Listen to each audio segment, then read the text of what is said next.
Walker, welcome to the Bitcoin Infinity Show. Nice to have you here. It is great to be on the Infinity divided by 21 million show. And, I'm stoked to do it. Big fan, of course. So it's always nice, when we can have Bitcoin podcasters together podcasting about Bitcoin podcasts. It's a beautifully virtuous cycle. Yes, that's the circle jerk is complete. What the circle is complete, and the circle jerk is something else. Yeah. Anyway, we were just before we started, we were talking about your wonderful voice. It's like talking to Darth Vader, and I love it. Walker does not have a filter on. This is a disclaimer. This is his actual voice. And yeah, have you been chain smoking in an earlier life? I used to smoke cigarettes, many years ago, but I have not for some years. It turns out that I guess I didn't really know I had a voice that people enjoyed listening to until more recently. And I think it was actually after speaking at a conference or something. And somebody was like, they came up to me afterwards. It was Lugano 2022. They came up to me and they were like, Walker, would you record a voice message for my girlfriend? And I'm like, this is getting awesome. weird. This is getting weird in a hurry, but yeah, why not? And so, yeah, then I realized that, because, I think everybody has a weird thing about their voice, right? Some people genuinely like the sound of their own voice. I'm not one of those people. I kind of tolerate it, but we all hear our own voices differently than everybody else hears them, though. It's important to remember that. Yeah, and you first experienced that the first time you record your voice, and when I grew up, it wasn't that easy to record your voice as it is today. Everyone has a device to record their own voice every day. But when I grew up, that wasn't the case. And when you heard your own voice for the first time, it's oh, fuck, I sound completely different and kind of dorky. Because you have this resonance in your skull that other people don't hear. So you sound better to yourself when you don't hear yourself or something like that. But you get used to it. You got those deep bone vibrations when you hear your own voice. Yeah. It's right there, Yeah, so for you, it must be like being Batman in a Gothic cathedral or something. That sounds like an AI image prompt, Batman in a Gothic cathedral. Sounds pretty sweet, actually. Yeah, no, these are all compliments. I think you should come and sing "What a Wonderful World" by Louis Armstrong with us in Rockamoto someday. I can actually mimic Louis Armstrong decently. I'm not a good singer. I am a good mimic. So Carla is the talented singer. Did you get a chance to see the Christmas music video she just put out yesterday? Yes, but I thought it was a rerun, so I only watched snippets of it because I thought it was but I thought it was the da da da da da da da that thing, right? No. She did the Grinch this time. So you're a mean one, Mr. Grinch. Okay. It's a scathing critique of both central bankers and EU bureaucrats. All rolled into one. So we don't discriminate, and it's not just against US or EU or not just politicians, it's central bankers too. Janet Yellen makes an appearance as the ghost of QE past. It's quite nice. And Carla has, again, a beautiful singing voice. So I highly recommend you check it out. She basically comes out of retirement now once a year to make a political monetary Christmas tune. So this is the one we get this year. I've loved those things since the first time I saw them. I just adore them. I think that this is embracing the cringe in the exact right way. This is how you do it. Don't be afraid of it. Just embrace it. And they're funny as hell. And I'm a huge fan of those videos, and I have been for a long time. It means a lot. For us, we realized even after putting this one out yesterday, I was just telling Carla. I was saying, nobody else makes this kind of content, monetary, political, musical satire. Nobody else is that's a niche within a niche within a niche. And it's just funny because she's always very not self-conscious per se. Just she mostly cares if she loves it, but she also obviously wants the message to get out there. And so it's that fine balance between making something that's again a niche within a niche within a niche, but also giving it some broad appeal. But it's interesting because it's this, on any of these centralized social media platforms, the majority of what people are served up and what they go after is just slop. It's just slop. Whether it's AI or human generated slop, Dev just slop, It's pleb slop. Yeah, It could be anything. The worst kind of slop is the politis slop. The politics slop. Yeah, It's just like the lowest of the low. But it's so hard. There's so much noise out there. So much noise, more than ever. The amount of the signal to noise ratio is growing. It's going in the wrong direction constantly as it gets noisier and noisier. And so it's hard to break outside of that, I think. And it's hard to get people to pay attention in this goldfish attention span, world that we live in. But sometimes you do. And even if it reaches a couple people, it makes a couple people laugh or a couple people think differently, like that's still a win. And I mean, every social media platform has its niche, right? So Facebook quite quickly became for boomers, and like that's the boomer platform. It's like for people who don't really understand the internet. So it's convenient and kind of tame, and there's a lot of pictures of food still, like and stuff like that, and 5-year-old memes. And X. The reason I fell in love with Twitter back in the day was the fact that you had to boil down your thoughts to 144 characters, because that made me such a much sharper writer. Like, so it was sharpening my mind, and that's the thing I loved about it, and that it was fast and all this. I do wonder how much of that, because I agree. Like I liked, or I still like, a forcing function on like that forces you to be brief, that forces you to be concise. I think so much was kind of like lost when they expanded it. So it's like now you can just write long form or anything. Like you don't have to be concise anymore. I think still the most. Well, still you only see the top part of it. It's true, Yeah. and I think still the tweets that perform the best are the ones that are concise distillations. Like it's the reason that memes broadly are such an effective information distribution mechanism, because they are concise. Yeah. They convey a massive amount of information, cultural information, in a really, really bite-sized format. And a short tweet does the same. It's why Vine too. And I'm not sure if you've been tracking this, but Rabble, he's one of the early guys that was working on Twitter with Jack. He just released Divine, like spelled like divine. But for anyone that doesn't know, maybe for if the younger folks out there, Vine was awesome. But I remember specifically because I posted a meme about it on Instagram at the time. I went back and found this. I remember when, like, people may not know this, but Instagram didn't always have video. Like, it wasn't always just a video, first platform. Like, not everything was just shorts. Vine was the original short form video platform. You were constrained to like 7 seconds. Yeah.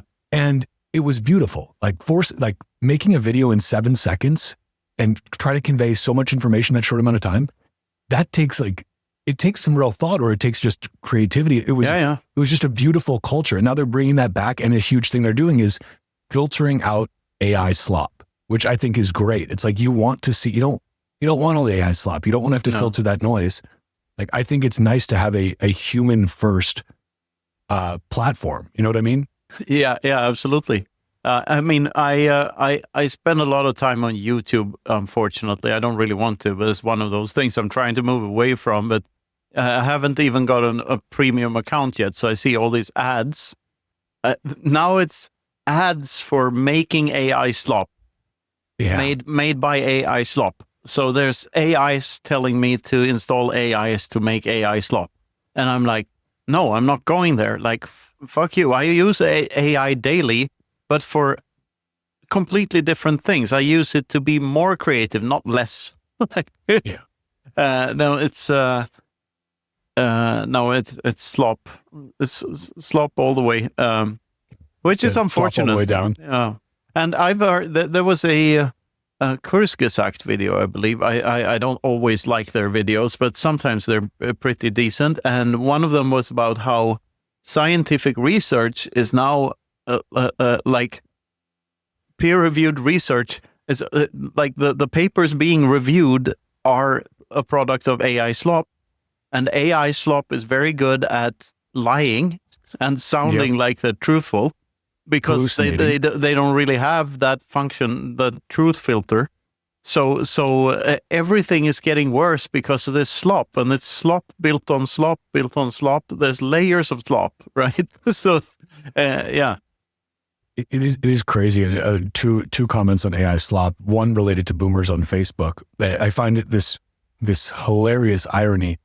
Like, I remember when Facebook was first coming out, and like my parents were telling me, like, oh, I get it. This is, of course, with every new unfamiliar technology, right? The older generation is like, I don't know about this. Like, it's gonna, rot your brain, whatever it is. But the boomers were super anti-Facebook. Now they're the only ones left on Facebook. I've also noticed that the boomers, they have their ability to distinguish what's AI slop is like zilch. They are super bad at determining what is real and what is AI generated. They don't have the defense mechanism. No. They're used to seeing things where it's like, that's a video of something, so it must be real. I can see the video. Yeah. Like, it's Jesus riding a unicorn over a rainbow to a pot of gold. Of course it's real. Where did this happen? Was this Ireland? This is amazing. Like, wow. No, and even I, like in comparison to my kids, I'm bad at detecting AI slop. Like, they detect it instantly. They know exactly the difference between, and like, I feel like the boomer. But one, you're not. But then, this is second. Borderline. Yeah, but I think you have obviously a discernment about you that you're not lured into the same, like, you don't see Jesus riding a unicorn and think, when did this happen? Wow, no, I can't believe why isn't this on the news? No, but even more realistic videos, like, they can instantly tell if it's AI or not in a way that I can't. Like, the most realistic ones. And it can be anything. So that's interesting, I think, like, that the younger generation actually have because I think they're fed with so much more content from an earlier age that they learn the difference. They have a more fine-tuned AI slop gaydar, or whatever you call it. I like that. Yeah, no, it's interesting because obviously the timeline of this is wild. If you think about when ChatGPT came out. And how quickly things have advanced in just a couple of years. The proliferation is wild. And even like Grok now, Imagine, it's gotten so good. Like, I can, either with Grok or with Sora, generate a very realistic looking video of Richard Nixon, in the Oval Office saying, like, I really fucked up here, guys. Like, we never should have left the gold standard. Like, I've done it. And it looks really good. And the voice is right. Yeah. And even the crackle of the static of the TV is it's incredible to see. It's going to be wild to see where we go. Like, what does it look like 10 years from now? How good is that?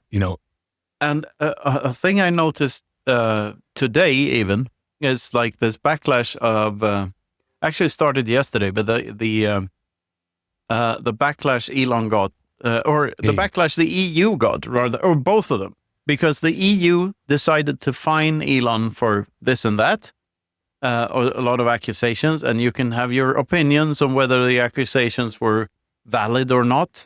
I think it's all invalid because I'm an anarcho-capitalist. But anyway, even if you so I'm going to argue, like, for argument's sake, that even if you subscribe to these things, there may or may not have been an underlying agenda. But the thing that happened on X, which is the platform that got fined, and which is also the #1 downloaded app in every single country in the EU at the moment. Not only in the EU, by the way, in Europe.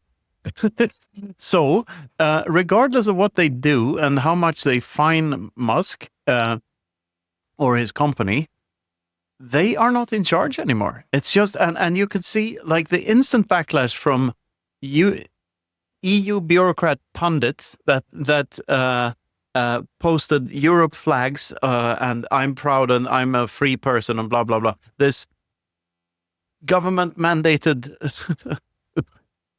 what do we call it? Like, politicians sucking up to politicians slop. Yeah. And the funny thing is that they do it on X.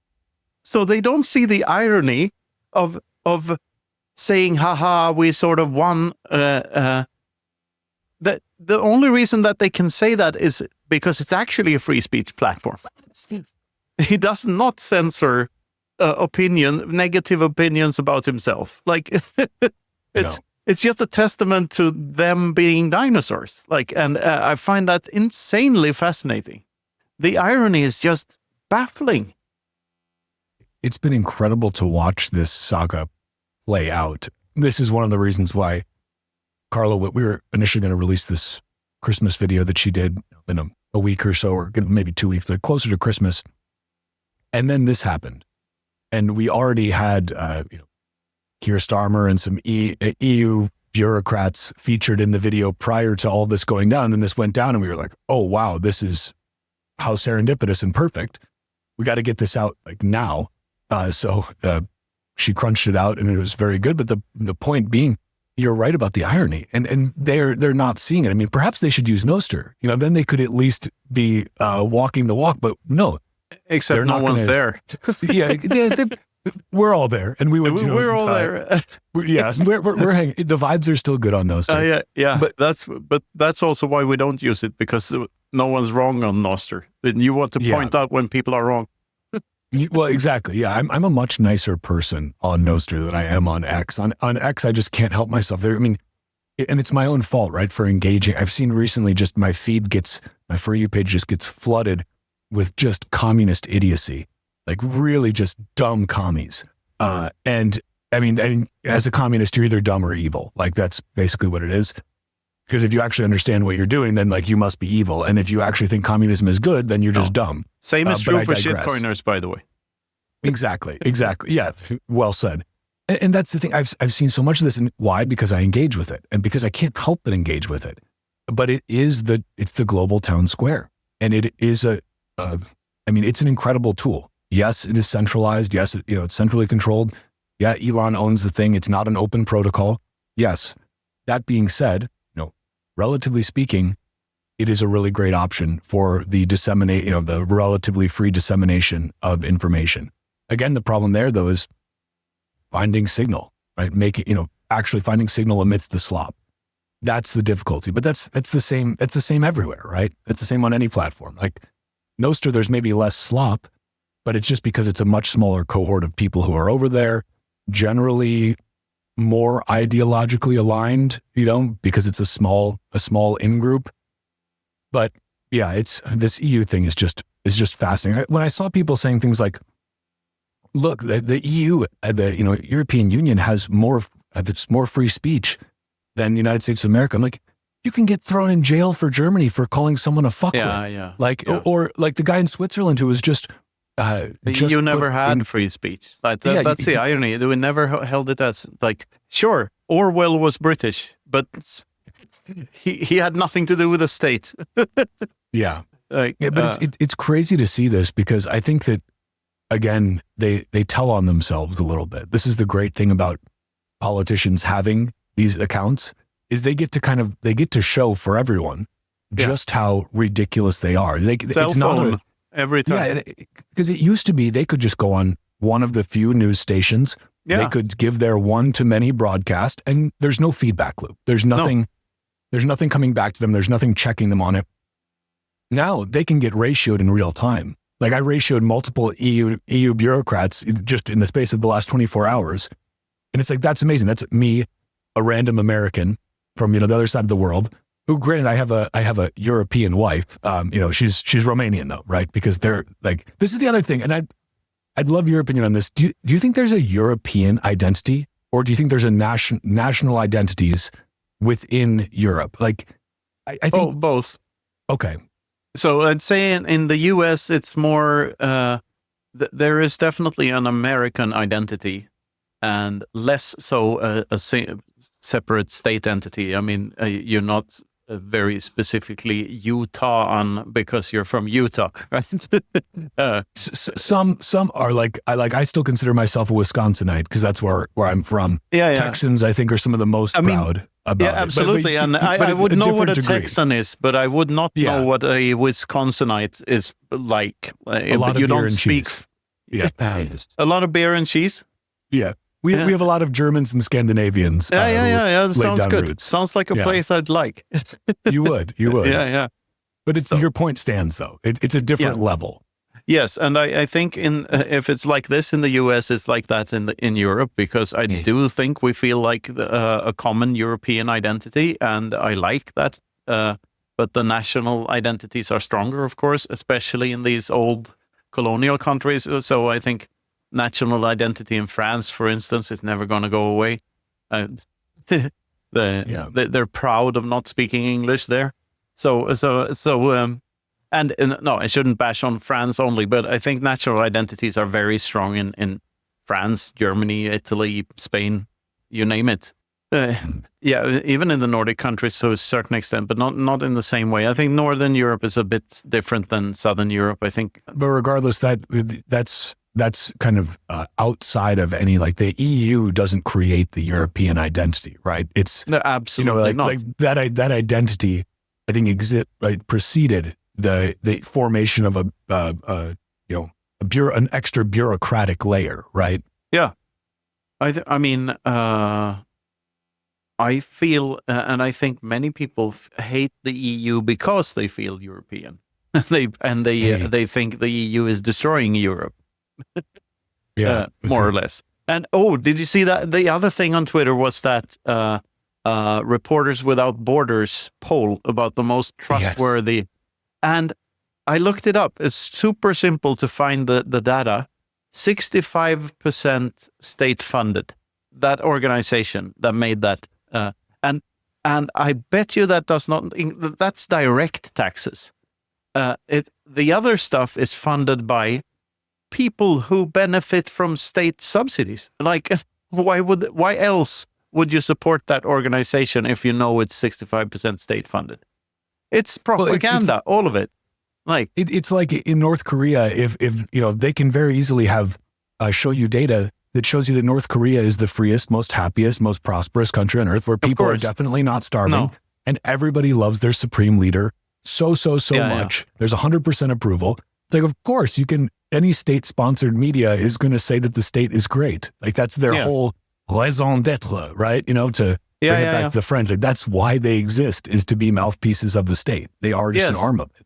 And if I learned anything from these two latest wars that have popped up, Ukraine, Russia, and Israel, Palestine, it's the insight that you can't trust anything from any side, like, at all. Like, how could you? And if you want to actually figure something out about it, it's super complex. And you don't know, at the end of the day, you don't know which state man didn't get to bang the other state man's wife, which is probably the true motive between all of these things, like behind all of these things. Somehow it's just, it's senseless and a waste of resources on a fucking massive scale, enabled by taxes and inflation. At the end of the day, that's why they happen. That's why we have wars, because we still fall for taxes and inflation, and we think they're natural and the only way to do things. And that's the lesson not learned from the world wars. Yeah. Quick, something that was in my head when you were talking about just European versus national identities in America. A quote that my father-in-law, who's a very, very brilliant guy, and he was a communist defector, right? He came to America before the fall of communism, and he loves America.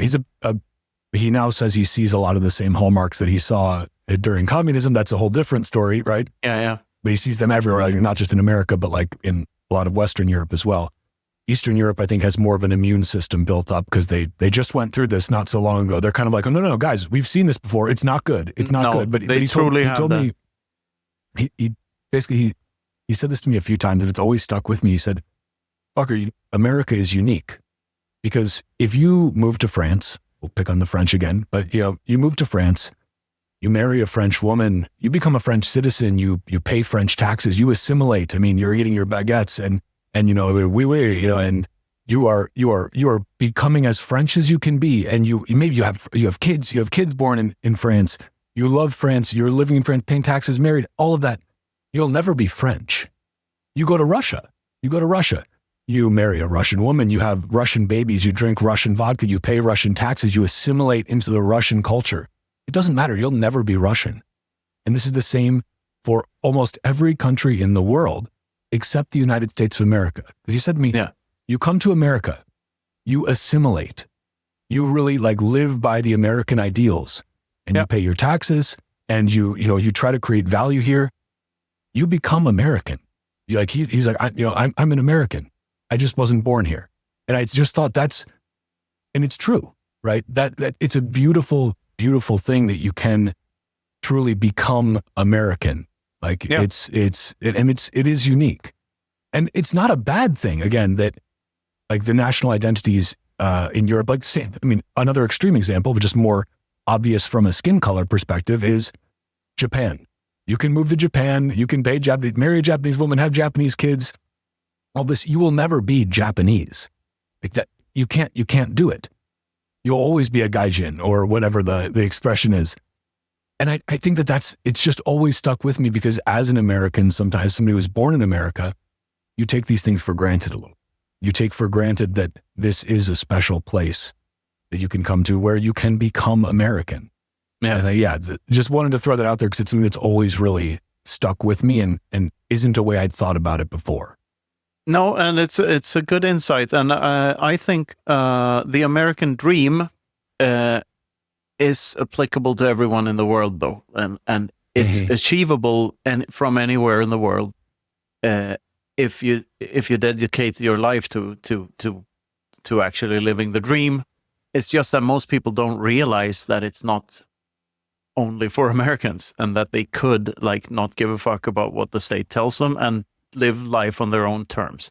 You can be American wherever you are if you have the American dream in your heart. And I would say that I fit into that category now. Like it took me half a life to figure it out, but yeah, I'm not gonna sit back and let others decide what I can and cannot do.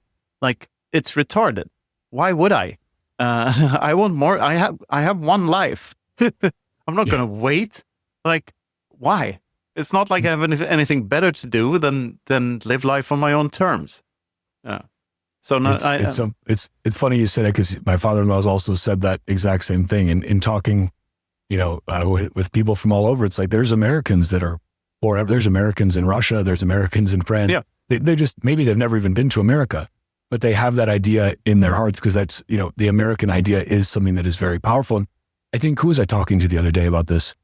I think it was Nico from Simply Bitcoin. Yeah, and he put forward basically that like at its fundamental level, Bitcoin allows anyone anywhere to actually realize the American dream in a meaningful way because it's something that more so than just theoretically feeling that you are able to have this freedom, it actually enables you to take that freedom. And this is something that I've been trying to harp on a lot lately and remind people because I think we often forget that governments are not there to give you rights. They're not there to give you freedoms. The government can take them away. Yeah. They can codify, they can enshrine those rights in formal documents, legal documents, so that those rights are protected by the law. But they do not give you any rights. Individuals take rights for themselves. We need to remember this. And when we take those rights together, we are more powerful. But people have this idea in their head. And I think it comes down to like, people don't understand money. They also don't understand the state. And I think that those two things are very much intertwined. And the reason that if they're so hard for people to actually wrap their minds around is because it's the water we swim in, right? It's the air we breathe. It's something that we become so accustomed to. Like, yes, the state just exists and always exists in varying degrees. And it is what it is. And we've got to pay our taxes and we've got to do this and this and that. And we've got to listen to whatever they say. And money just is just there, and they print it and stuff just gets more expensive forever because that's just the way things work. And I haven't really thought about it more than that.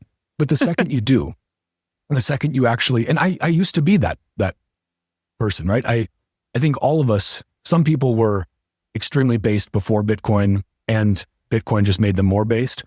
I was not as based as I could be before Bitcoin. No. And I think that me neither. That journey sends you down, when you go down the rabbit hole and you start exploring, well, if money is a lie, as I know it, as I've been taught it, which I never really was taught it, because they don't want to teach it, right? But if money is a lie, money is this base layer of all this societal coordination, what else is a lie? And that's when you really start to go, whoa, okay, well then what the fuck is the purpose of the state at all? And that's what you just, maybe you do a little reading of Bastiat and you're like, dear Lord, this guy's a genius. How he lived how many years ago? Like, wait, they've had this figured out since then? Yeah, like, parallel. He lived at the same time as Marx, which is so ironic. I know. Because one is Two famous. completely different conceptions. The idiot is famous and the clever guy is not. God. You should check out our latest sponsor, BitVault. BitVault is real hardcore Bitcoin security. They combine multisig with a time delay so that they discourage thieves from using $5 or $15 or $21 wrenches to bash your head in. This time lock function increases the risk for the thief, discourages coercion, and makes the whole act less likely to happen. Go to bitvault.sv right now and check out their offers. You can get a yearly subscription for $129, and it's a fantastic product overall. Brush your teeth. Our favorite hardware wallet is, of course, the Bitbox. Check out our friends at Bitbox at bitbox.swiss. There you'll find a bunch of different products, but the main one, the Bitbox O2 Nova with the Bitcoin firmware installed, is a fantastic hardware wallet, and the software that comes along with it has a fantastic user interface. It is one of my personal favorites. It's easy to use and it's super secure. It's my personal favorite hardware wallet. It's super slick, super privacy focused, and super easy to use. So go to bitbox.swiss, and Swiss, and use code Infinity for a discount. Check it out now.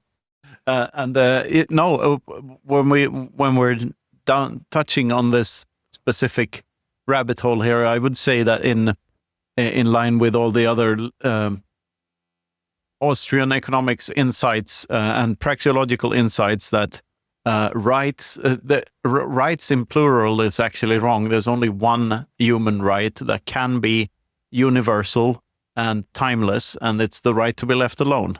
In other words, the non-aggression principle. There's every other right necessitates a breaking, or necessitates the right word. You can't have any other rights without violating the non-aggression principle and the right to be left alone. If you have a right to housing, for instance, someone has to build the house.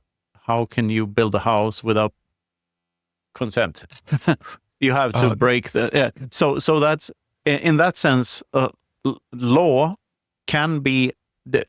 are actually things that can and ought to be discovered rather than man-made. Because what's the goal for humans interacting? Like, why do humans have conflicts? And should we resolve conflicts? Should we strive to resolve conflict? Yeah, well, of course we should. Like, that's what everyone does. Even an animal attacking another animal does so because he wants to resolve the conflict by killing the other animal, right? And then when we apply that to humanity, we quite quickly figure out that it's probably not a good idea if we just go around and kill each other and take each other's stuff. That's not what led us here. That's not what invented the automobile. Like, we can do things in another way that is more productive for all of us and better for all of us. And so conflict resolution through non-aggressive means is better than aggressive means. And from those principles alone, you can derive, you can quite quickly come to the conclusion that the state is bullshit. And that when I say we can all be Americans, I mean the American values that everyone strives for. I don't think we should all be governed by Donald Trump or Joe Biden or anyone else.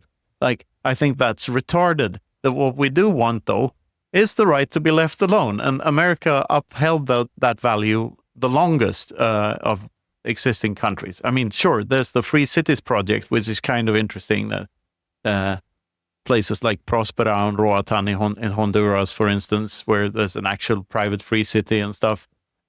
You can claim that there are some other smaller places on Earth where freedom is even more achievable than in the US. But yeah, in principle, that's what we should strive for. And it takes guts, and it takes like you actually reclaiming the driver's wheel of your life. And responsibility is the flip side of the freedom coin. You have to be willing to face the consequences. because some asshole might not like what you're doing and say that you belong in jail or that you should be fined or have a giant tax bill to pay. But just be ready for it. Maybe all of the above. Yeah, maybe all of the above. Another thing I like about America, by the way, when we're talking about it, is a tradition that we don't really have over here. That's Thanksgiving. Because I think humans ought to be more grateful for shit. Like we are, I can have this video call with you. I can travel to the US whenever I want. It's fucking amazing. I can fly in a steel tube up in the sky. Like there are so many things to be grateful for, and people forget that all the time and focus on negatives instead. And I think that leads to shitty lives. So I like Thanksgiving. I like it too. It's funny with Thanksgiving because even a lot of Americans take that holiday for granted, and instead of using it as an opportunity to be thankful, use it as an excuse to argue with their racist Uncle Jim, racist Uncle Jim, and then not speak to their family until Christmas or whatever. No, I'm obviously not everybody does that, but I do think that practice of being grateful and realizing, as you said, like, what this is insane. We're across the world from each other. We're somehow beaming this conversation in real time with imperceptible delay in 4K resolution. Yeah. Across the world. We're able to talk about these things. We're able to then go and publish them on various platforms, some of which are controlled by centralized corporations. Others are open protocols that some anonymous developer in Latin America built, as a cool project. Like all of these things, like we can fly around the earth in metal tubes. We've got, this awful billionaire Elon Musk built fucking reusable rockets. And now another awful billionaire who makes sure that I can order a pack of mason jars and have them delivered within 4 hours to my doorstep, Jeff Bezos. He also is building reusable rockets, and we're doing all this incredible shit.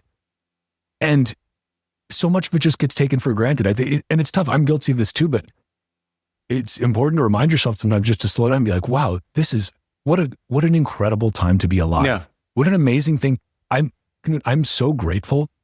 The more I learn about Bitcoin, the longer that I've been in Bitcoin. And also I have still to this day, from the first time I heard about Bitcoin till I started stacking, has still been longer than I've been stacking. So I've ignored Bitcoin for longer than I've been stacking. After little over another year, they'll finally equal out. But I'm so grateful that I exist to see before Bitcoin and after Bitcoin. Yeah. We're at a very unique time. Like my son, about 2 years old now, he will only know after Bitcoin. Which is great too. Yeah. But I'm just glad that I was aware of Bitcoin, or I existed before Bitcoin. I am now seeing Bitcoin come to life. And I mean, that's just incredible. It's another reason whenever people say, oh, I'm too late for it. It's like, you're too late. There's people that haven't even been born yet. How can you possibly be late to Bitcoin? Like, I know. Think about the untold billions who are yet to be born. Think about the kids that are going to be born in 2140. And that are going to be saying, wow, well, or, they're born in 2139. Well, at least we were born before the block subsidy completely ran out, and Bitcoin's security budget obviously collapsed. And by the way, you should use my shitcoin. It's wild. What an amazing thing that we get to see this happening. Jeff Booth said this to me the other day. He was like, I'm just so happy that I get to bend reality with such amazing people. And I was like, wow, that's making me think, but it's what we're doing. Like we're seeing everything change in real time in front of our eyes, and we're active participants in that bending of reality. Yeah. How fucking cool was that? No, it's amazing. He said that many times to me too, and I frame it as I have a front row seat to the future of humanity. Like, and I like that. I get to sit in the front row at the theme park and just enjoy the ride. It's amazing. And the craziest thing, and this is sort of a TLDR on all the talks I do and whatnot in the books, it is that when you really think about it, so what is Bitcoin? And my shortest answer to that is that it's an agreement on a fixed set of rules. And the slightly longer answer is that the reason we agree on this set of rules rather than other sets of rules is that these are the only rules known to man that are more expensive to try to break than to follow. Meaning that we're all incentivized to help one another instead of aggress against one another. And also, when you think about what a Bitcoin is it possible to possess a Bitcoin? Is it possible to own a Bitcoin? No, it's not, because it's just information, and it's information you keep from everyone else. So it's a secret. Every single the Satoshis are on the time chain in the sense that you can see them there, but the ability to move them, which is the important aspect of them, are all in people's heads. Every single one of them is in someone's head. And the reason we can act as if we own them is A, because we think that no one else knows the same secret that we do, and B, we don't believe that the rules will change to such an extent that it will endanger the value of the token, mainly that the 21 million cap will not be broken. We can argue about nuances about that and other detrimental things too. But the reason that we act as if we own them is just that we believe in the system, because we understand the system to an extent, to the extent of being convinced that it works. Either we understand praxeology or game theory or both, or mathematics. Regardless of why you understand it, when you do, there's no way back. And all of a sudden you're in the thing where you realize that everyone in this, it was all in our heads, like all the time. We had the ability, the computers involved, the ASICs, the nodes, everything. It's just a fancy abacus. It's just we're orangutans with a very fancy stick to put in the termite mound to get more termites per second. Like, that's what a computer is. It just saves us time. Like, every tool and every technology is just there to save a human being time to reach their ends faster. And here we have this abstract system that's just beautiful, that all of a sudden unlocks the ability to just be awesome to one another instead of aggress. And it's so obvious that, human beings are better off if we don't aggress against one another. Who would have known? Like, boom. And it's so obvious, but it's fucking, and what it has done to me, and I know it has done this to you too, is like inject you with this enormous, newly found self-confidence and like just ability to and willingness to just do things and not be ashamed of it, and just embrace everything and embrace life in a way that we couldn't do before this. And the thing is, we had it within us all along. It was just impossible to tap into because we hadn't found the equation for it yet. So the cliche thing I say in all my talks is like, the Beatles were right. All you need is love. They just hadn't found the equation for it right. Yeah. I love that though. No, I absolutely love it. I think it's interesting. The deeper into this we get, and Bitcoin is still, again, I heard about Bitcoin for the first time in 2014. It was the Silk Road days. Mm-hmm. I had a friend who was using the Silk Road for some things, and he was a finance guy. I was an engineering guy. So for some reason, he came to me and was like, Walker, I'm getting things off of this website called the Silk Road. Have you heard of this Bitcoins, something like that? I need to use them, or I need to buy them so that I can pay for stuff on this website. It's the only way that you can pay on this website. I'm like, dude, I don't know what you're talking about. I've never heard of this. I like, just, whatever, nerd. Like, you just, on with my fiat stuff. Ignored. I bumped into him at the Bitcoin conference in Vegas, which was very cool. After some years, but I heard about it again, 2017, right at that blow off top. I'd spent still exactly zero time looking into Bitcoin and thought, well, I can't afford a full Bitcoin at whatever it was, $17,000. I'll just get a couple of these Litecoins. They're cheaper. And, maybe they'll be worth as much as a Bitcoin is. I mean, still, I bought like the Pico top. It was like $500 a Litecoin. I think Litecoin is still, I don't know what it is. I think it's a couple hundred less than that now to this day. Yeah. So, I have empathy for people who, say, well, I can't afford a full Bitcoin. It's like, it's okay. You can buy a fraction called a Satoshi. I was once retarded too. I didn't look into this at all. But, my point being, once I finally started going down that rabbit hole and started really looking into this, that journey of discovery and realizing that the way you've been told the world works, or the way that you assume the world works, or must work, needs to work, has to work, whatever, it doesn't have to be that way. Not at all. And just because we've never seen a system like this before, we've never seen anything like this before. We come up with all these analogies, right? It's digital gold, or gold is analog Bitcoin, or whatever. But all these different analogies for it, but they all fall flat, right? Yeah. Because because it's not just digital gold. That's a nice convenient way to package it to boomers, but it's not actually, that's not what it is. It's something so much more than that. And what it allows us to do, and I think what it will enable for us in the long run, is to, as you've said, have a way of interacting with each other that is purely, there's no incentive for violence anymore. You're disincentivized to use coercion. And that's just something we've never, ever, ever seen. If it was just purely digital gold, with all the other properties of gold being the same, then it wouldn't have that effect, right? No. You would still be incentivized to coerce. And even if it was something bigger. Here's the thought. Even if it was informational gold, so it's still like this informational element, or element zero, as I like to call it. But it had inflation just like gold does. So it's if you look harder for it, you'll find more of them. Then it wouldn't work. Then it would still incentivize violence, because it would incentivize getting a artificial monopoly on mining, and then mining more than everyone else. So it wouldn't work without the difficulty adjustment. And the funny thing about that is, like, this is also from the Clown World book.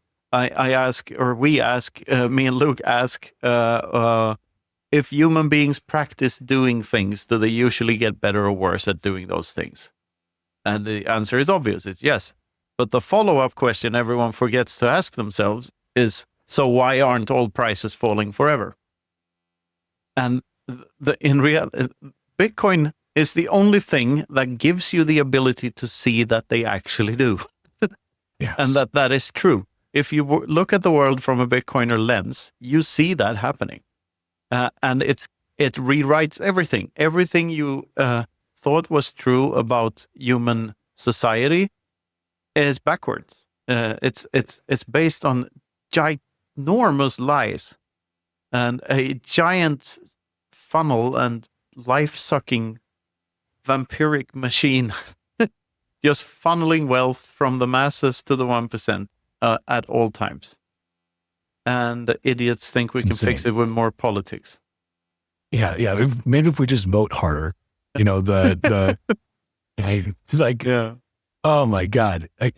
That's the thing that people can't conceptualize, that we all want to believe that our actions matter. And they do, but certain actions do not have the effect that you think they do. Like, for instance, voting. you voting is just voting for who's going to, give you more favors and manipulate the money printer more and manipulate the legal system more. It's not a vote for actual meaningful change. It's still just a vote for the status quo. Now, I think there are some votes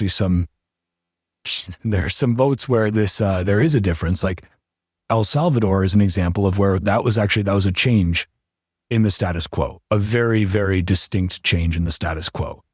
So that's but when we talk about the average, election, it's like, in the US, do I think that Kamala Harris would have been far, far worse than Donald Trump? Absolutely. But ultimately, to use a Lynn Alden meme, like, nothing stops this train, right? The government needs to continue spending. The amount of expenditures that it must continue to have are so great that no actual meaningful decrease in spending can be had. It's just not going to happen. No. And so, and Elon realized this very quickly with Doge, and you got to love him for going in there bright-eyed and bushy-tailed and thinking, I'm just going to run this like a business, and I'll just cut the waste, I'll trim the fat, I'll get rid of all the excess spending, and it'll be great.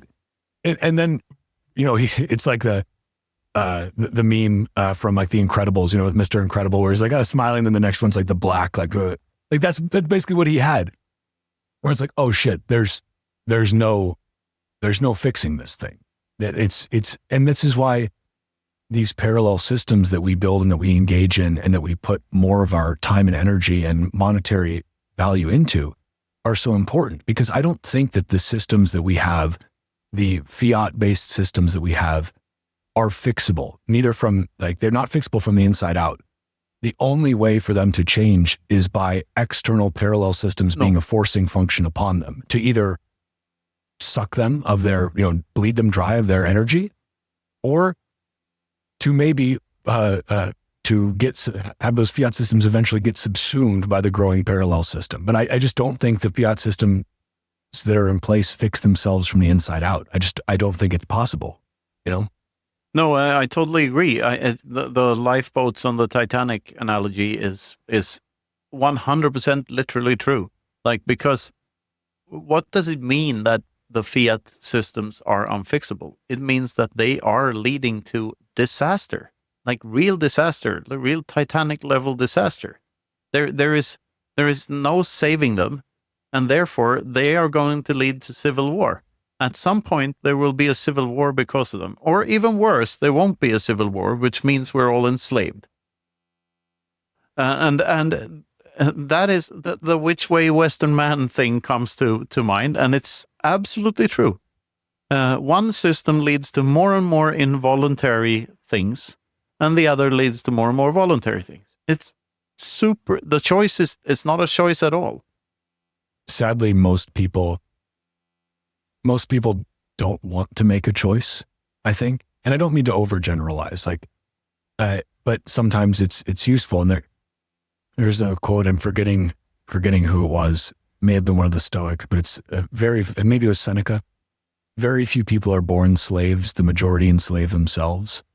Yeah. And I think that it's very poignant, because most people don't want to take responsibility, because that's scary. This goes back to your earlier point of because when you take responsibility, you have to deal with the consequences. They're yours. There's no, there's no bailout, right? There's nobody to come and save you. In a very real sense, in Bitcoin, it's like you lose your private key. Like you lose that seed phrase. You have no backup of that. Like it's gone. There's no customer support.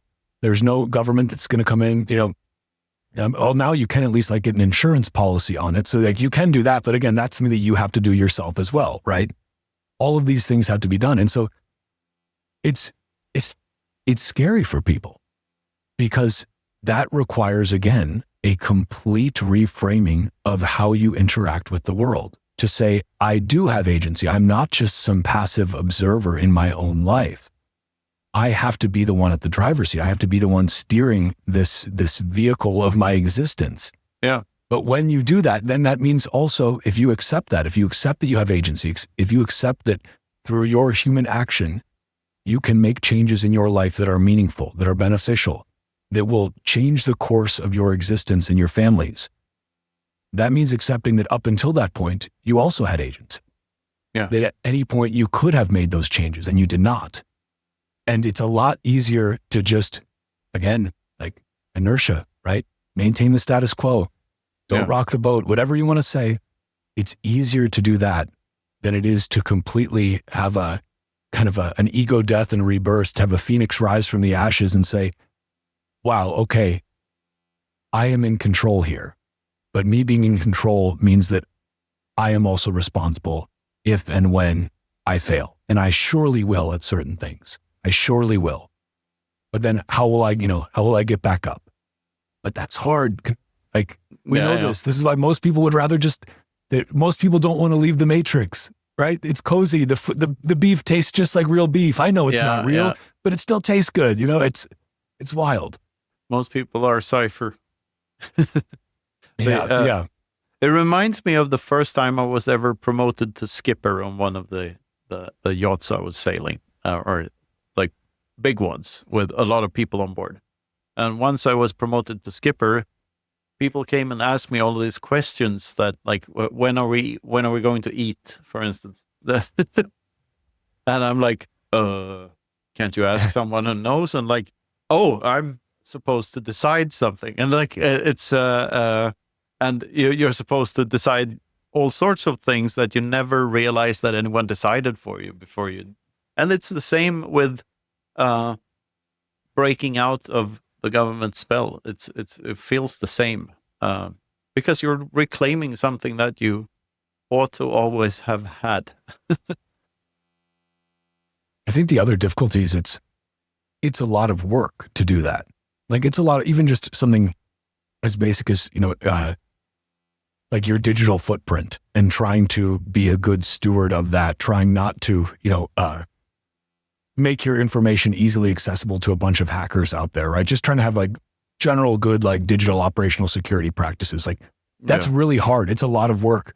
There's a reason that most people use the same email and the same password and the same for everything, right? And there's a reason that there's any single hack is a cascading effect for most individuals. Yeah. Because it's like, oh, I shouldn't have used, dog's name 123 as my password with like the same email for literally every single, for my bank and for, my Facebook and for my everything else. Do you know that it's how they hacked Hillary Clinton? Is it really? Yeah. No way. What's the name of my first dog? And Wikipedia, Hillary Clinton's first dog. Oh, and that's how they hacked her. That's wild. I did that. Hillary I did not know that. Short for hilarious. Yeah. Oh my God. She is just a creature of the swamp, huh? And imagine that woman was this close to having nuclear launch codes. It's hilarious. What's the launch code again? 1, 2, 3, 4. Yeah. Oh, jeez. It's crazy, but wow. Okay, I'm gonna need to go back and look at that hack again, because that was. Look it up. There's so many things about that too. Yeah, that's a whole nother rabbit hole right there. Say that. If you want to find local Bitcoin communities, other Bitcoiners, Bitcoin merchants, and Bitcoin events in your area, there's no better way to do that than through the Orange Pill app.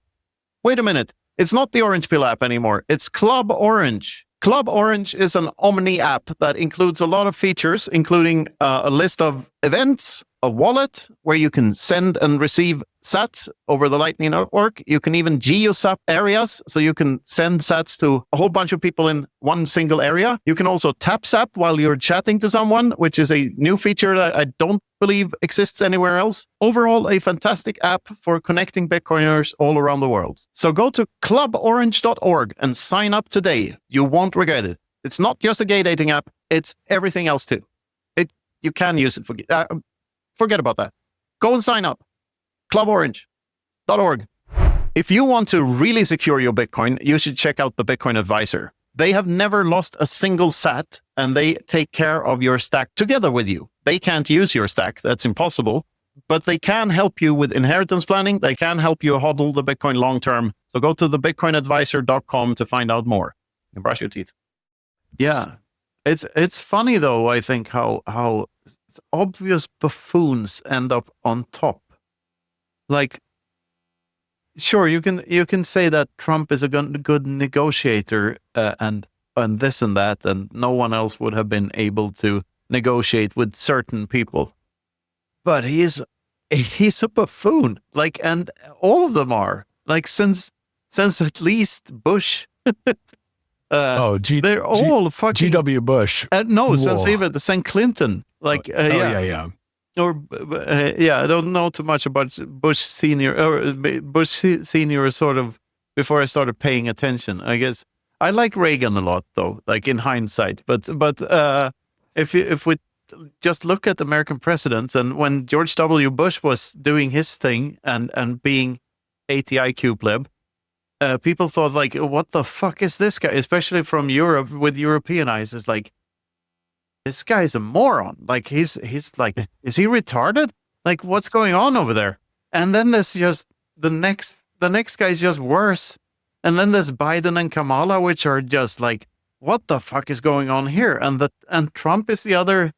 Like it's such a, it's, yeah, I don't know. I don't even know where to start. Like it's so, yeah. And then you get a well-spoken guy, Obama, and he's the worst one in like ages, because he bombs people like fucking mad, and no one notices. They gave him a Nobel Peace Prize for being black, bombing the ever-loving shit out of no, they gave him the Peace Prize like, before he got the presidency. Yeah. I mean, just so remarkable. He basically got it for being black. I said Obama, that. This is such an important point, because people think, oh, well, he was such a great he was such a good speaker, and he was so nice, and he was like, Obama was an incredible politician, and I mean that as an insult, not as a compliment. Exactly. I mean that exactly. He was psychopath. I mean the definition of just talking out of both sides of your mouth, right? Like where he's saying all these nice things, and he says them in a certain way with a cadence that makes you know that he's got your best interest at heart. And then meanwhile, he's like, bomb, drone strike, drone strike, like, I mean, just insanity. But honestly, it's wild how many people are still like, oh, I wish we could just go back to the Obama, like that's when things were, everything was nice. And it's like, and if you also look like, when did the kind of racial tensions in the US really start to get polarizing again? It was during Obama, which is weird. Yeah, it should have been the other way around. Yeah, and it's according to maybe it theory. had something to do with but it was just insane to me. But that's the thing. Like we do live in this crazy clown world. You've literally written a book about this, and when I don't even know if Orwellian describes it, but it's something. I mean, I guess it's just clown world, right? Yeah. Everything is so absurd. Everything is so absurd, and you're told to you're meant to just kind of take it as it is. And like, everything's just fucking crazy and stupid. And that's just the way it is. And it's like, no, it doesn't have to be like that. It shouldn't be like that. Trump, the phenomenon, is absurd. Like, it's absurd that that's the only guy that manages to stir the pot. Like that, and I mean, the things he's said over the years, I mean, don't get me wrong, I love that he irritates the left as much as he does. But I don't think, never attribute to 5D chess what can be explained by retardation, because some of it is just it's pulling stuff out of his ass and doesn't give a shit. And it's the doesn't give a shit part that is good for humanity. But if you look at it objectively, it's just a fucking shit show, all of it, isn't it? And you had the choice between the actual commie and a crony capitalist meme coiner, who doesn't give a shit about anything but making money. I mean, that's who he is, at heart. And he's obviously not a good guy, but it's I prefer pneumonia to bone cancer, so I'm going to vote for him. That's right. Because that's the comparison. They're all on the bad scale. What I would say about Trump is that I think that he's actually it's been very good to have Trump as president, because it completely pierces the veil of the Obama type of politician, right? He's the antithesis of that. He's coarse, he's crass. He literally calls Tim Walz retarded. He's there's no filter there. There's no political veneer. And that's a good thing, because it takes the mask off. But then you also see, in this first term, it was all about drain the swamp, right? Drain the swamp. It's the swamp's still there. The swamp's gotten worse. It has not drained. It has not drained. No, definitely. There's additional swampiness in there now. No. I will say I think he's a hilarious stand-up comic. The dude has incredible comedic timing. It's insane. It's absolutely. Insane. His UN speech was hilarious. But my point is not that. Someone can be a good entertainer, and as you say, the swamp is still not fucking drained. And what's exhausting to me is seeing Bitcoiners simp for the guy. Why? So let me ask you an honest question. What would you prefer, a pro-Bitcoin politician or an anti-Bitcoin one? And I think this is a bit of a trick question. because so let me lay it out for you. Like on the face of it, it's awesome to have a pro Bitcoin president. But when you have a pro Bitcoin president that shills meme coins and says the crypto industry and stuff like that, and has his son go to Abu Dhabi to have oil shakes by paper Bitcoin, like, is that really a good thing? If you have an anti-Bitcoin president, on the other hand, people are forced to run their own nodes on their own terms and actually do their fucking homework and do shit for real. So what's better? I don't know. It's a fair question. I've often said I would rather have a government full of Senator Lummises than Senator Warrens. Like, Cynthia Lummis has been a vocal proponent of Bitcoin. She hasn't launched her own meme coin. She hasn't done any shit like that. She's been rock solid. Neither has Bukele. Correct. And that's the thing. And then contrasting that with Elizabeth Warren, somebody like that, who is very happy to say that, anyone, she would love to lock up even more software developers for writing open source code, because they're money launderers and helping the terrorists, So I think that I'll take the bad with the good.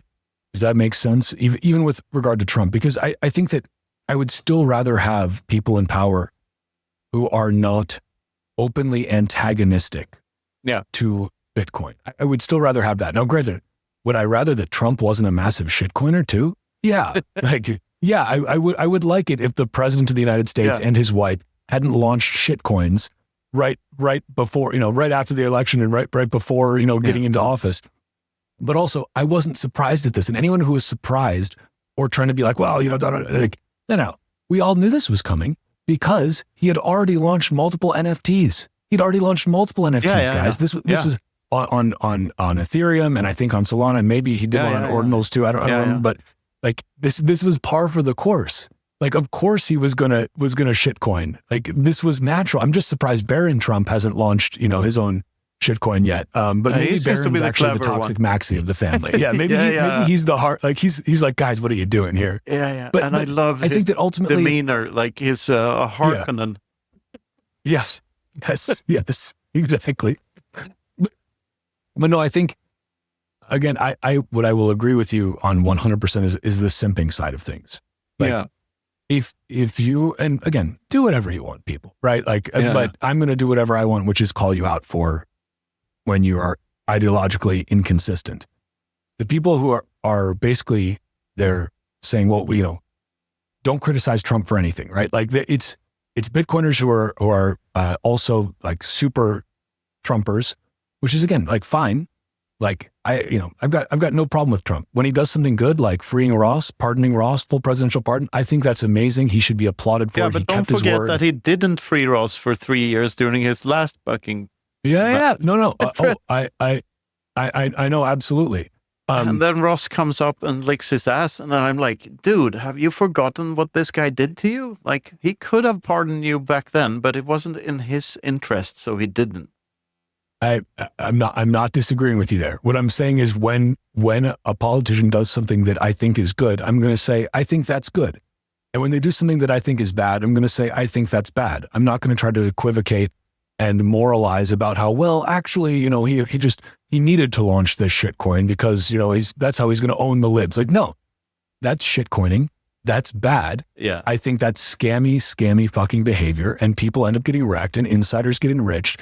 Shitcoining is just fiat on steroids. Yeah. It's the end state of fiat. It's not just the central bank is the counterfeiter. It's everybody's a counterfeiter and everybody's a fucking scammer. Yeah. And like, everybody's a scammer, period, right? But like, I'm not going to in any way excuse that. And like, honestly, shame on anyone who does. We should call out bad behavior. Yeah. So especially in America, and be curious how you see this, in the glorious European Union, but in America, because we have a Coca-Cola, Pepsi-Cola democracy, we have a duopoly, right? It's red versus blue, right? That's all it is. You don't like Coke, it's okay because you can have Pepsi. You don't like Pepsi, you can have Coke. No Mountain Dew, no Fanta, none of that.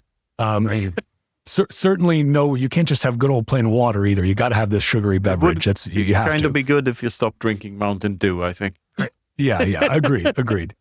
A Mountain Dew, now that's the Green Party. They never get elected. But because we have this duopoly, there's a tendency for people when their guy's in power or their gal, Kamala folks, if she never made it, but if she would have, there's a tendency when people have their party in power to absolutely paper over and excuse any of the stupid things their party does, because admitting that their party did something stupid would be viewed as giving the other side ammunition. Yeah. And so, but then both sides are just, their hypocrisy is laid bare because they're not actually operating from any sort of a principled stance at all. It's all just tribal politics. It's all identity politics.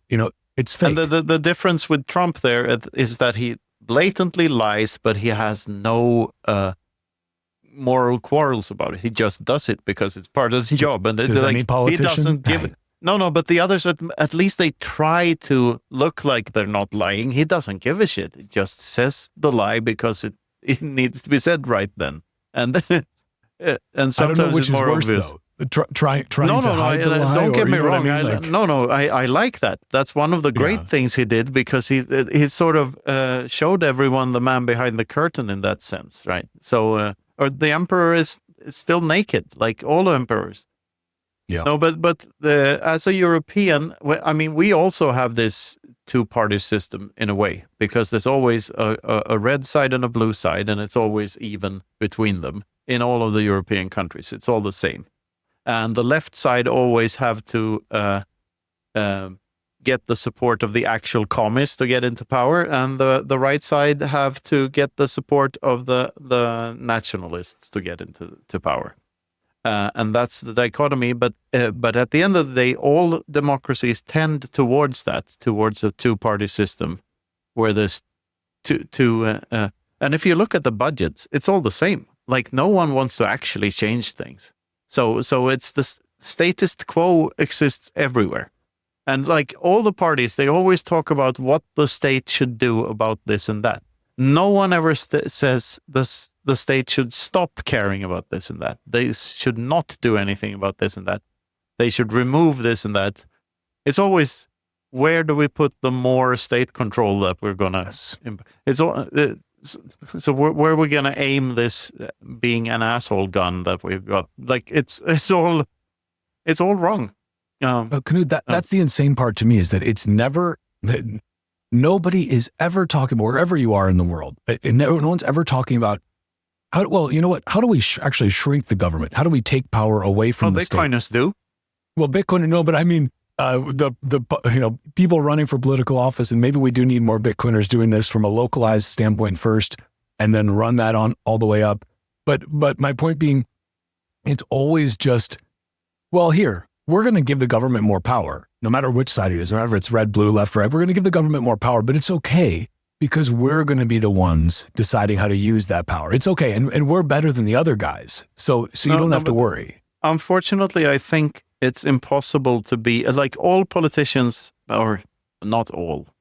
There are a lot of career politicians, but there are politicians that this is a better way of phrasing it. There are politicians that start out as good guys, and they're really fighting for a cause that they believe in, but they get captured by the system, because the system does not reward them for sticking to their guns. The system rewards them for adapting to whatever the current thing is. That's what's rewarded. So they get rewarded for not for being honest and principled. They get rewarded for going with whatever direction they can go to get more votes. And this is how the system works. And it's flawed from the get-go. Democracy is not what you think it is. And a popularity contest does not make theft more ethical. It never have. It never has. It is an extremely flawed system, and and it's sort of taboo to criticize it, because it's always described as the worst system except all others that have been tried. Yeah. Well, how about trying a fucking new one without this crap? Like, why do we need any of it? And or at least shrinking it or trying to remove most of it, but that never happens, because everyone has a survival instinct. No one working at any of these institutions is ever going to vote against the hand that feeds them. So the more time that passes, the more the cancer grows, because it has to. It cannot not grow. So the only way is to opt out and bypass all of it. There is no other way. That is the lifeboat, and the other shit is the Titanic. And everyone's going, COVID was fun. Let's try that again. Wake the fuck up, people. Yeah. But again, this gets back to the fact that most people are cozy and comfortable, just kind of following the directives that they're given. Most people are not leaders, and most people certainly aren't even leaders of themselves, right? They're just, it's easier to be a follower. Not making decisions is easier. That's the easier path. That's the path of least resistance. It's the maintaining of the status quo. It's moving with inertia. It is much more difficult to say, no, I'm going to step, you're all fucking wrong. I'm going to step over here and I'm going to chart my own path. That's why most people don't do it. But therein is the opportunity as well, right? Yeah. Therein is the chance. There is where optimistic, hopeful, driven people who actually give a shit can rise above everything. And optimism is a rational choice, because you can you can choose to live either optimistic or pessimistic. And this is the last chapter from the Praxeology book. It has this Shawshank Redemption analogy. So Morgan Freeman warns Andy Dufresne, the main character, that hope is a dangerous thing, because you're going to die in here, and having hope is only going to give you, it's only going to disappoint you ever. And then a 90-year-old inmate gets released, and he hangs himself 2 weeks later because he's totally institutionalized. 3 free meals per day. He knows his routines. He cannot function on the outside as a free man. But Andy points out to Red, Morgan Freeman's character, that hope. Guess what? You're gonna die anyway, so you might as well live as if hope exists. And that's what gets him out. That and low time preference and digging that tunnel over 10 years. So I choose to live with hope, because why wouldn't I?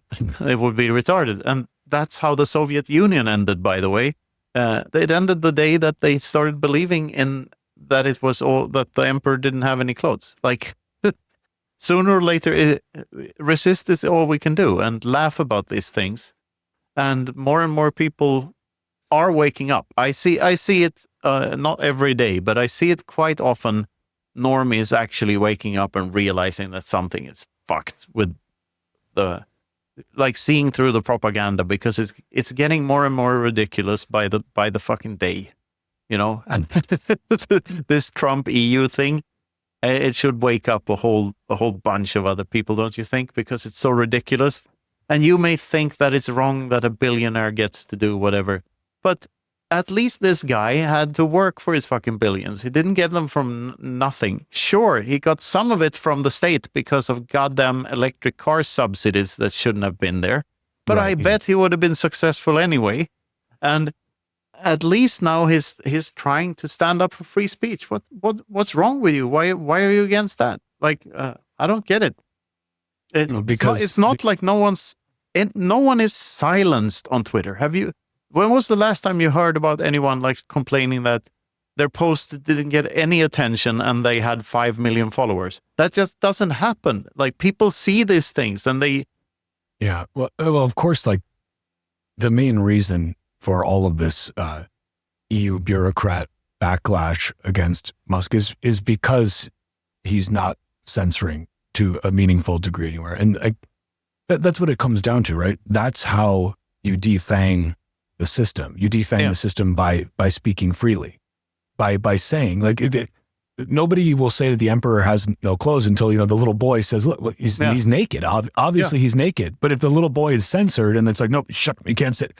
Then nobody says it, right? But as soon as one person is able to speak freely, as soon as one person is able to speak and somebody else hears it, that person is then emboldened. That's paying it forward. It's a cascading effect, right? Information wants to be free. It wants to be free. It longs to be free. information is rumor's younger, swifter cousin. Is that something to that effect? But this is what it comes down to: is the totalitarian state needs a complete absence of privacy and needs complete control over the memes of production, the memes of production, the modes of communication. It needs both of those things, because the memes if you can of production, be both, that's great. I wish I came up with it. Yeah, I don't remember where I heard it, but somebody more clever than I. But if you have both of those things, first of all, if you have both privacy, if you have anonymity or pseudonymity online, and you have the ability to speak freely and disseminate a message, that is what thwarts the totalitarian state, because then you can speak the truth.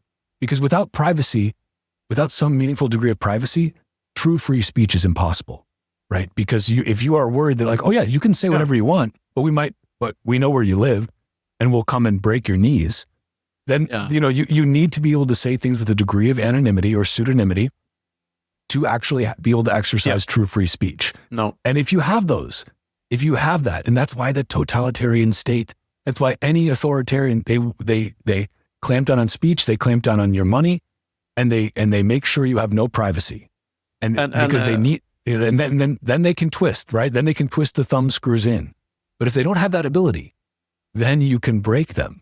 Then they cannot last for long, because, again, information wants to be free. The truth will out.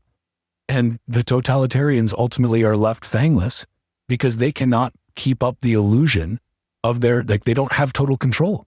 They don't have total control, and people can speak freely and say, I hate this. I don't want this. I reject this. And that is what gives us our power. That is why privacy is so fucking important. And again, because what is privacy? It comes back to the first principles you were speaking of, which is the right to be left alone. Yeah. That's what it is. That's what it comes down to. Yeah. So important to define the concepts here. There's a great Rothbard book called The Ethics of Liberty, in which he explains why free speech is the wrong term to begin with. Because where the question that people forget to ask themselves is, free speech where? And on my property here in my house, I get to decide who gets to say what, and I can discriminate as much as I want. Discrimination is one of the most beautiful things we have on this planet, because that's what everyone does in their own homes. And I invite people I like, I don't invite people I don't like. And if they talk about things that bore me, I will not invite them again, and so on. And if they offend me, I might even kick them out. Then again, where is free speech applicable then? If there's only private property, you don't need free speech laws, because every property owner gets to decide who gets to say what on their property. So free speech laws have to be preceded by property violations, by expropriation. In order for there to be a public space, that needs to be taken from someone first. So that's the first thing. And the same thing is true on social media, for instance. Not your platform, not your rules. So whoever sets the rules on the platform is and should be the owner of the platform. Unfortunately, the state meddles with the platforms in a very mafia-style way and say that you have to censor this or that person. It's just that Mr. Musk is so rich, so it takes a lot to pressure him to do shit, because he can buy himself out all the time. And this is why people who are shit rich are actually better defenders of free speech than politicians could ever dream of being, because that means you have some kind of resistance against this pressure to censor and do all this stuff, things. So right now, that is the very thing they're trying to use against him, that he's shit rich, is the thing that actually saves him from all of this. And that, I believe in free markets. I believe if there's a free market between social media platforms, people will want to be on the one with the highest free speech in it, or with the most free speech, the most free speechy platform, if you will, because there's a demand for that. a natural demand for it because people want to hear what other people have to say. It's that simple. So in a perfect world, yeah, there wouldn't be any coercion. That's it. And then you wouldn't need any free speech laws because whoever owns it dictates the rules. It's that simple. Well, yeah, and that's the exact. You're 100% correct, and that's the exact problem, right? It goes back to what we were talking about initially, which is the government doesn't give you rights. They can only restrict them. They can only take them away, and that's the thing. When the government is the one that is the in control of whatever insert area you are in. Yes, that's why. Like it's insane that any sort of centralized bureaucratic body has basically any authority to say no. You're not allowed to say that. And now, okay, if like you're, even in America, right? If you make a specific, targeted, time-based, actionable threat against somebody, that's different. Like if you're saying you're going to do, like, I'm going to go to this person's house at this time, and we should all go there to this person's house this time. Here's where they live, and we should, like string them up, right? That is obviously a different thing, right? Like this is something where you're now talking about violating that person's private property. You're now talking about violating the ultimate form of their private property, which is themselves, their body, right? You're talking about coercion, you're talking about violence. But like the idea of hate speech, like if I just say like, I think that guy's a fucking retarded idiot. No, that's not violence. Violence is violence. Yeah. Calls to violence are not violence. They're the threat of violence. Silence is not violence. And silence is 100% not violence. That is just absolute lunacy. I mean, that's basically that's just a classic like communist technique, right? Like that's just the thing, textbook. The sentence I put in one of the books was hate speech is a term obviously coined by someone who hated speech. That's good. Because it is. It is obvious. You have to hate speech in order to be pro hate speech laws. And ultimately what it comes down to, Knut, is, you and I both know this, it's the people who want to restrict speech the most. Like or I should say, let me put it a different way. This is a good heuristic for people to be able to analyze the worthiness of the opinions of those around them. If somebody seeks to restrict the speech of other people, it's a pretty good chance, just work this one out in your own brain. You can do it. There's a pretty good chance that person who seeks to restrict the speech of others does not have a very strong argument for whatever they're peddling.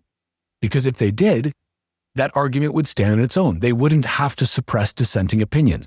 Again, this is why communists, socialists, totalitarians all want to restrict speech, because they don't have a good argument because their systems fucking suck.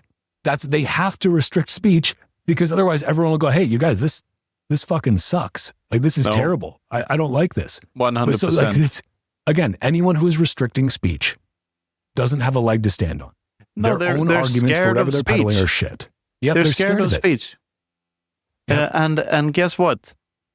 What is speech on a technical level? It's small changes in air pressure. It's not going to hurt you. Like you choose. You can yell really loudly. You choose how to react to it. That is what will hurt you if you react in the wrong way. You choose to be offended or not.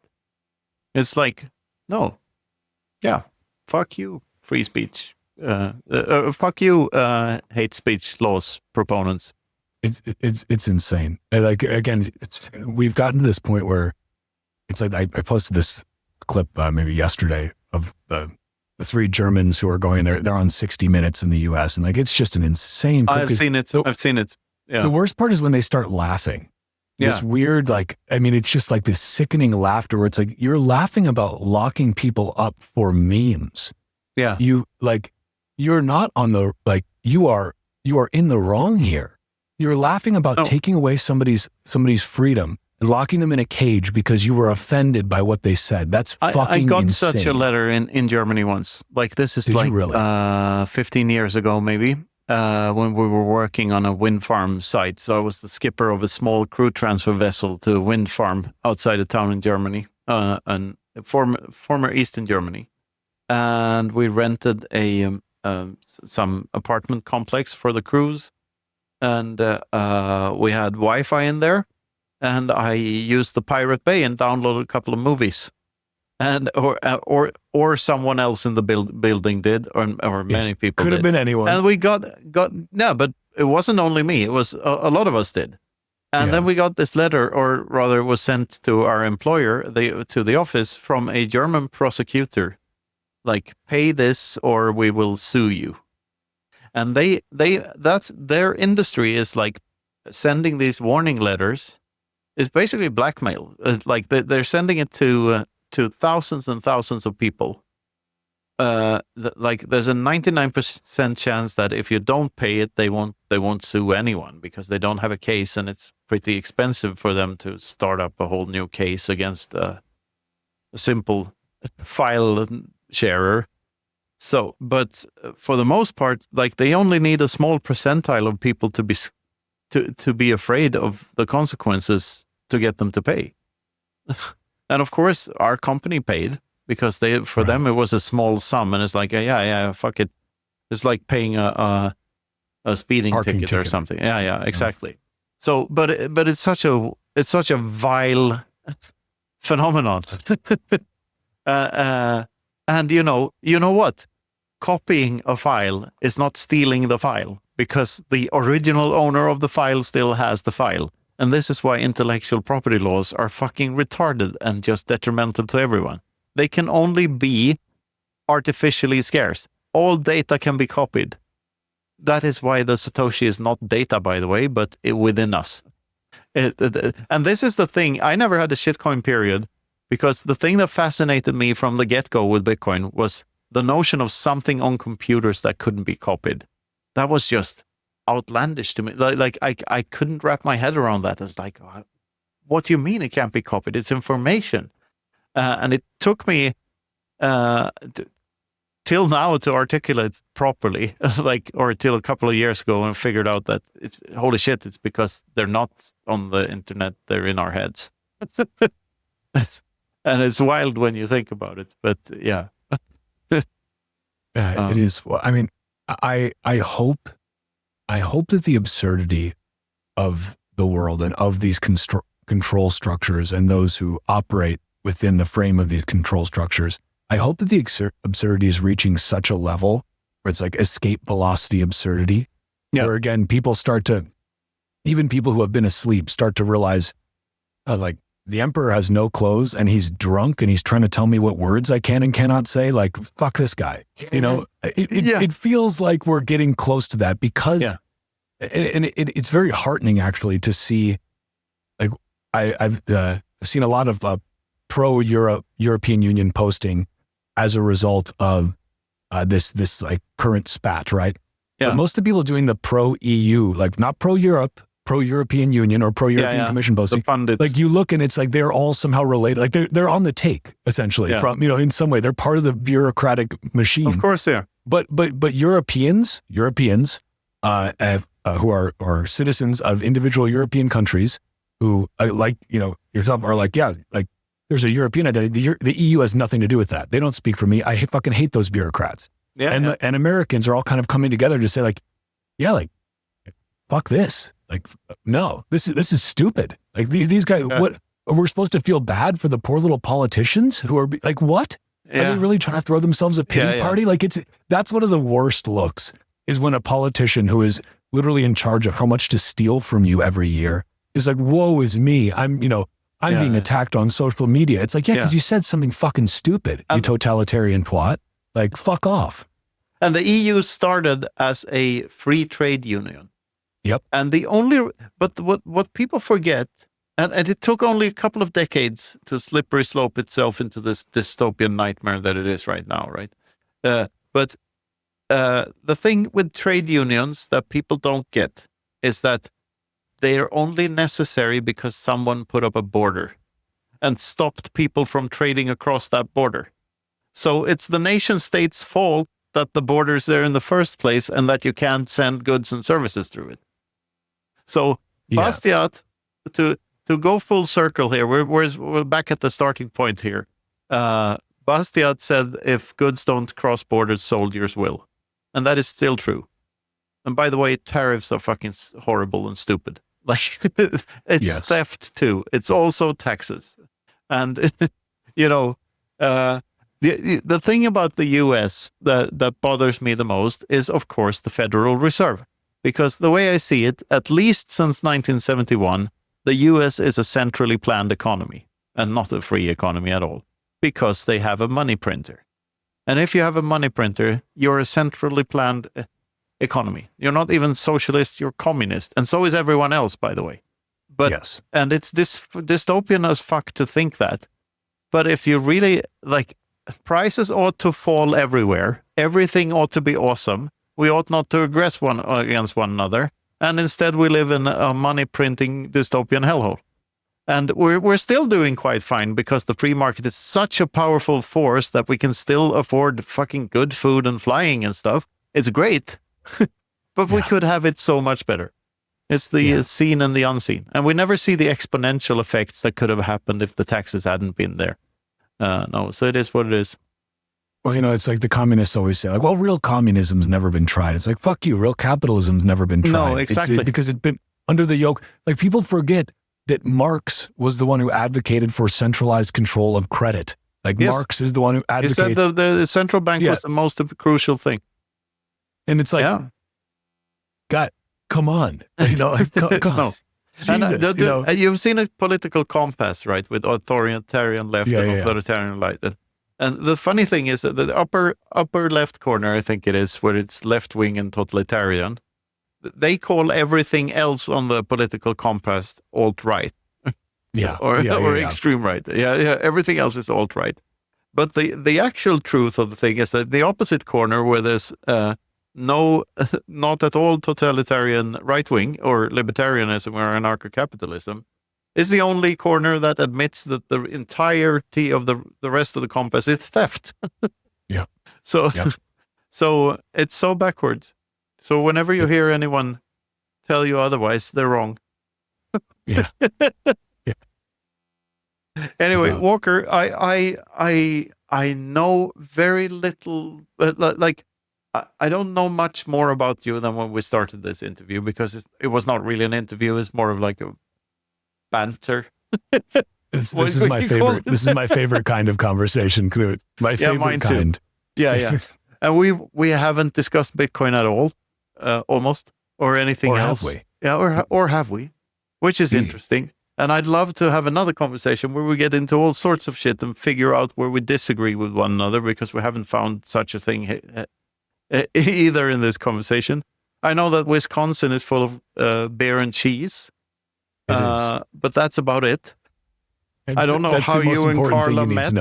I don't know where you what your hobbies were as a kid. I don't know what your education is, and honestly, I think we were better off just ranting. I think so too. I've enjoyed the heck out of it. Now I need to return the favor, and we can Bitcoin podcast as Bitcoin podcasters on my Bitcoin podcast. Fantastic. To complete the circle. But no, Knut, I always enjoy more the conversation that flows, wherever it will. There's too much. I'm not a fan of too much structure when it comes to these things. So for me, this was perfect. Well, thank you. And right back at you. I enjoyed it a lot too. So, and I'd love to come on your show and do my rants there. And let's do it. Let's do it. Whenever. We've got to cross-pollinate. That's the important thing. We gotta. Yes. Send me a link somewhere and I'll come. And we'll see each other in San Salvador, won't we? Yes, we will. Looking forward to it. Yeah. Looking forward to it. It's going to be just the time of the year where the winter starts getting very oppressive here in the Midwestern United States. Oh, yeah. Yeah, and I'll be looking forward to the El Salvador sunshine. Oh, nice. Yeah. I'm going to spend some time in the States this summer. I'm looking forward to it. Oh, well, we'll maybe do some coordination off air, yeah? Yeah, we should. Anyway, thank you very much, Walker. This has been the Bitcoin Infinity Show. Go brush your teeth. Good night.